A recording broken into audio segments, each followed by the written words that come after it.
Hi guys, welcome back to Pottery by Malika. Today I wanted to show you how I did the sgraffito or the surface decorations for these plates that I threw. In a previous video I show how I threw these plates, and so I wanted to include just a quick showing of how I trimmed these so that if you happen to watch the other one and then this one, you won't be missing that step. So I would love to know in the comments if you would like a more in-depth how-to on how to trim plates and cups and everything else, all other types of pots. If that's something you'd be interested in a future video, let me know in the comments. Meanwhile, let's get to the star of the show, the colors!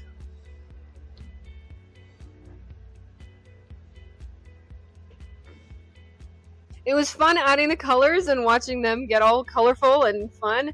And I decided to do it on the wheels so that it was easier. You know, it was just easier. The wheel did most of the work, and I barely had to do anything. Hey, work smarter, not harder, right? So I decided to squirt the underglaze directly onto the plate. Normally I would put the underglaze on a palette and just spread it out with a brush, but this time with the plate spinning and an underglaze in my hand, it just seemed easier to just squirt it directly on the plate, and it worked out awesome. I definitely can see me doing that in the future. Normally I will do 3 underglaze layers. This time I just kind of did one fairly thick layer, and hopefully it'll turn out awesome.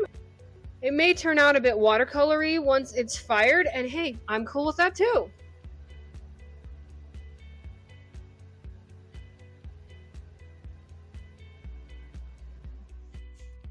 This is what they look like done. You can see I did the red one last as it's still wet and shiny. Sgraffito is Italian for to scratch, and that's a great description of what it is. In this case, I put down underglaze, but there's other things you could use to make the color. Once the color's on, you scratch through the surface of it to reveal the color of the clay underneath, and that way you can make different patterns and designs. It's a great way to add decoration and ends up looking really cool.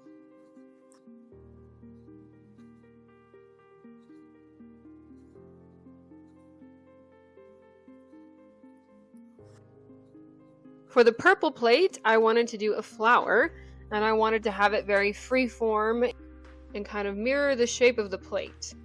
Now, I could have exactly measured absolutely everything and had it come out 100% symmetrically perfect, but I feel like that takes the fun out of it, and I wanted it to be more organic looking as flowers actually are.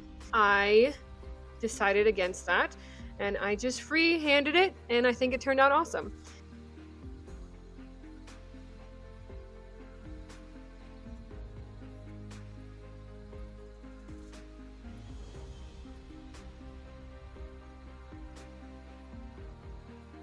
In the end, I decided to add some little lines around the edge of the plate so that it didn't look so plain right there.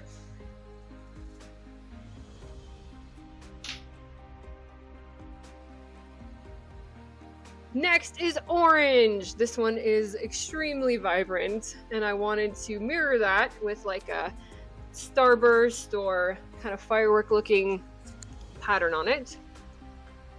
So this one's really simple. It was quick to do, but I think it looks awesome. Just taking wiggly lines out from the center, basically. Simple to do, but I've done it before and it turns out really cool looking.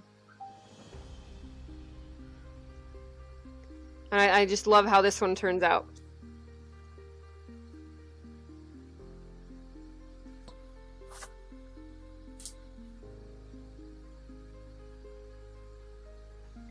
Then we are on to blue. Blue is my favorite color, and I especially love this shade of blue, so I wanted to do something really special.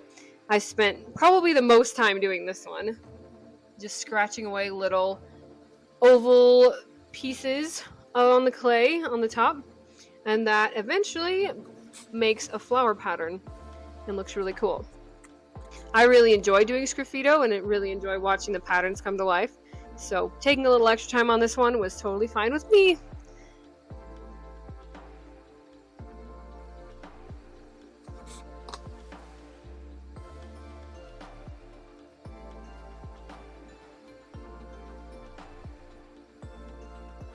And then I decided that the rim of the plate looked boring because I like lots of decoration on my plates and other pots.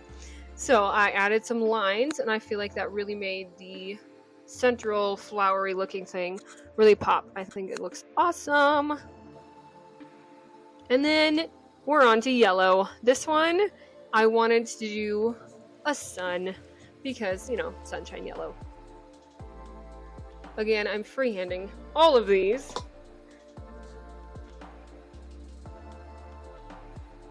And honestly, this one, I felt like looked kind of childish at first. As I was doing it, I'm thinking, oh no, this looks like a 5th grader did it. Oh no.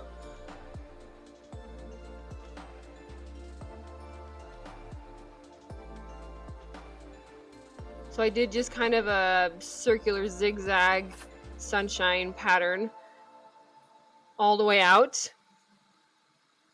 And at this point, I gotta tell you, I wasn't loving it. But after I did this step, where I went back to the center and added more rays coming off the central circle there, it really took form for me and I liked it a lot better.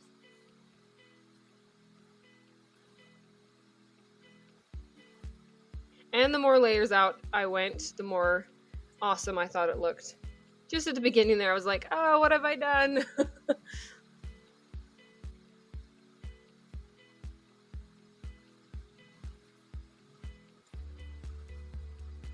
So I took that sunshine type pattern all the way out to the edges.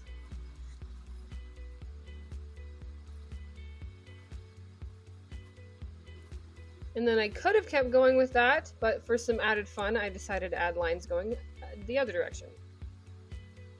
And I feel like that really enhances the sun pattern and adds some extra fun, and I love how that one turned out. It's probably actually one of my favorites. Then we're on to the last one, the red. This one looks pink, but it turns out bright red once it's fired. This one, I wasn't sure exactly what I wanted to do.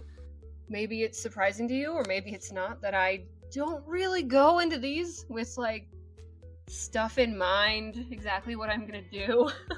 I frequently make this up as I go or decide right before I start.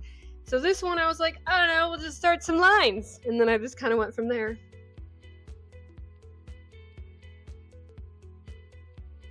I wanted to have each plate be distinctly unique, and so I decided this one should have straight lines, as the other ones are mostly organic shapes, but the other ones do have straight lines within the patterns, and so I thought that this would tie in nicely, but still be different.